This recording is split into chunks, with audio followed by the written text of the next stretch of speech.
필리핀은 한때 동아시아에서 일본 다음으로 잘 살았습니다. 1966년 국빈 방문한 박정희 전 대통령이 한국도 이렇게 잘 살 수 있다면 얼마나 좋을까라며 진심으로 부러워했던 나라가 필리핀이었습니다. 이제 한국과 필리핀은 경제적으로 비교 대상이 아닙니다. 그러기는커녕 지금의 필리핀은 가정부 수출로 먹고 산다고 할 정도로 딱한 처지입니다. 이게 왜 저출산 대책인지 모르겠지만 필리핀 가정부는 얼마 전 한국에도 왔습니다. 많은 인구와 넓은 국토 면적, 수많은 광물 자원과 미국으로부터 물려받은 민주주의 제도까지 한국, 싱가포르, 대만, 홍콩보다 한참이나 앞서 달리던 필리핀이었습니다. 그런데 왜 이렇게 된 것일까요? 격가지를 빼고 세 가지 근본 원인을 자세히 알아봅니다. 첫 번째는 극소수의 가문이 모든 걸 지배하는 사실상 봉건국가라서입니다. 극단적으로 말하자면 필리핀에는 단 두 개의 계급만이 있습니다. 5%의 상류층과 나머지 빈곤층입니다. 이 5%가 필리핀 부의 90%를 갖고 있습니다. 주로 300여 개의 전통적인 가문 사람들이 여기에 속하죠. 21세기에 무슨 봉건제냐 할지 모르지만 실제로 이들은 지방에 어마어마한 크기의 영지를 갖고 있습니다. 그리고 각 지역의 왕이나 다름없는 지위를 누리죠. 그 역사가 무려 500년입니다. 이들은 원래 다뚜라고 불리던 지역 토호들이었습니다. 1565년 필리핀을 점령한 스페인은 지배가 쉽지 않다는 걸 금방 깨달았습니다. 7천여 개의 섬으로 흩어져 있어 중앙의 권력이 지방 구석구석까지 미치는 게 불가능했기 때문입니다. 그렇다고 섬을 일일이 다 찾아다니며 정복하기엔 인력이 너무 부족했습니다. 그래서 스페인은 마닐라와 그 부근만 직접 통치하고 나머진 지방의 실력자들인 다뚜에게 위임했습니다. 식민 지배에 협력한 대가로 다뚜에겐 대규모의 토지가 배분되었습니다. 이렇게 이들은 대지주가 되었고 스페인 혼혈도 이들을 중심으로 이루어졌습니다. 필리핀에서의 스페인 메스티소 비율은 3-4%가 고작입니다. 그럼에도 많은 필리핀 사람들은 자신이 스페인 혼혈임을 주장합니다.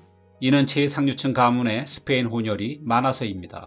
이 가문들도 자식들을 유럽으로 유학 보내 혼혈을 유지하도록 애쓰고 있습니다. 스페인에 이어 필리핀을 지배한 미국도 마찬가지였습니다. 미국도 다투를 통해 필리핀을 간접 지배하는 손쉬운 방식을 택했습니다. 이 과정에서 이 토착 세력들은 토지조사 사업을 악용해 더 많은 땅을 갖게 되었습니다. 게다가 다투는 미국 덕에 경제력뿐 아니라 권력까지 한 손에 쥐게 되었습니다. 미국이 필리핀에 민주주의를 도입하면서 소수의 자산가에게만 선거권을 주었기 때문입니다. 사실상 공직 후보로 나설 교육받은 사람은 식민 지배에 부역한 호족 가문밖에 없었죠. 이 바람에 지금도 국회의원과 각 도시의 시장들은 3분의 2가 이 가문 출신들입니다. 이들은 지역에서의 막강한 영향력으로 공직을 상속하다시피 하고 이를 통해 더 많은 부를 키우는 악순환을 되풀이하고 있습니다. 하지만 이 중에서도 필리핀의 모든 것을 좌우하는 초일류 가문은 따로 있습니다. 전통의 다뚜와 중국 화교 출신으로 이루어진 20개에서 40개의 명문가들입니다. 1%도 안 되는 이들은 필리핀 전체 부의 절반을 갖고 있습니다. 무엇보다 이들은 필리핀의 기업들을 독식하는 건 물론 대통령도 돌아가며 맞습니다.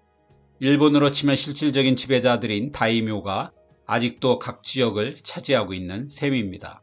필리핀의 강남 땅을 몽땅 갖고 있으며 은행과 통신사를 보유한 아얄라 가문, 스페인 총독의 후손으로 언론 재벌이자 악명 높았던 영부인 이멜다를 배출한 로페즈 가문, 필리핀 항공과 담배 주류업계를 지배 중인 중국계의 탄 가문, 산미구엘 맥주를 가진 코앙코 가문, 대통령을 2번 이상 배출한 마르코스와 아키노 가문 등이 그 대표들입니다. 명목상으로나마 정권교체가 투표로 이루어지는 나라에서 필리핀만큼 극소수가 권력과 경제를 독점하는 나라는 유례를 찾기가 쉽지 않습니다. 이는 당연히 필리핀의 극심한 경제적 불평등과 부정부패를 가져왔습니다. 두 번째는 토지개혁 실패입니다. 식민지에서 갓 독립한 신생국가에서 토지개혁은 세 가지 측면에서 아주 중요합니다.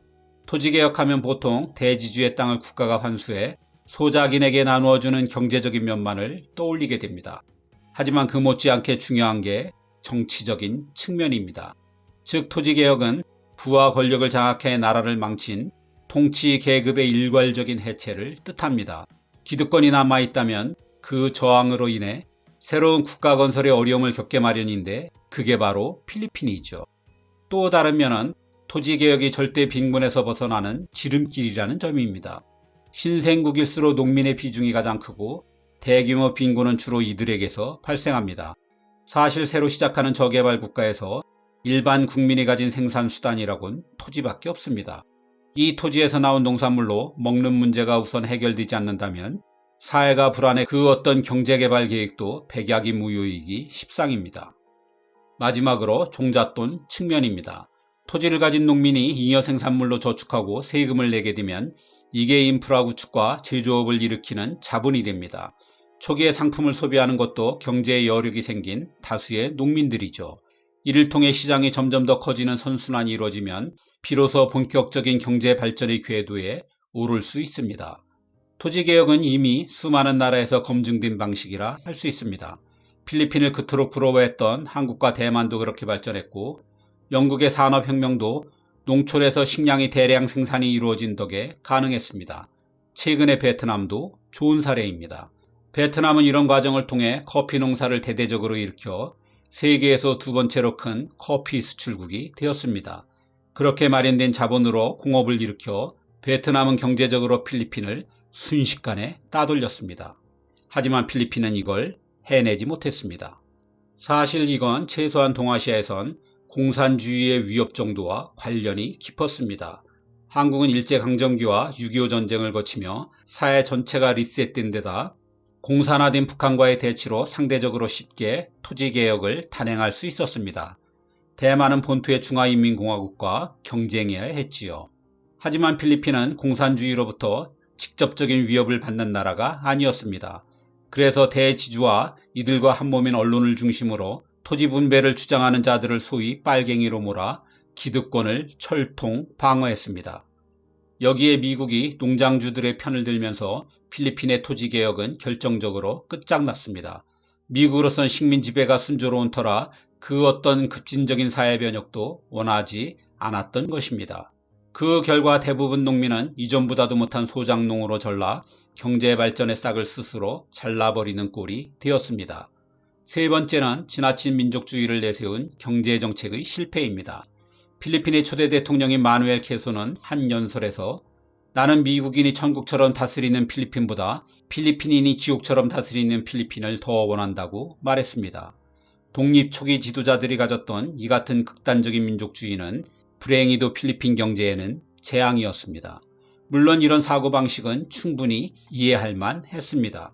필리핀뿐만 아니라 식민 지배를 받은 다른 동남아 국가들도 대부분 그랬습니다. 서구 제국들이 독립 후에도 경제를 계속 지배할까봐 두려웠던 것입니다. 다만 이게 필리핀에선 지나쳤고 이 기조를 너무 오래 유지한 게 문제였습니다. 대부분의 동아시아 국가들은 독립 후 10년도 되지 않아 이런 두려움에서 벗어났습니다. 오히려 이 부유한 제국의 시장을 이용해야 한다는 냉혹한 현실을 깨달은 거죠. 특히 아시아의 4마리 용인 한국, 대만, 홍콩, 싱가포르 등은 모두 강대국들과 무역을 넓히고 해외 투자를 유치해 비약적인 발전을 이루었습니다.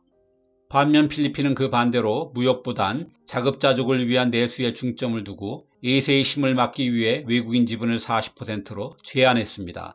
이 바람에 부패한 현지그룹을 믿을 수 없었던 외국인 투자가들이 필리핀을 기피하고 다른 동아시아 국가로 눈을 돌리게 됐죠. 아울러 필리핀의 지도자들은 금리를 낮추고 관세 장벽을 높여 국내 기업들을 보호했습니다. 이는 결국 두 가지의 치명적인 결과를 가져왔습니다.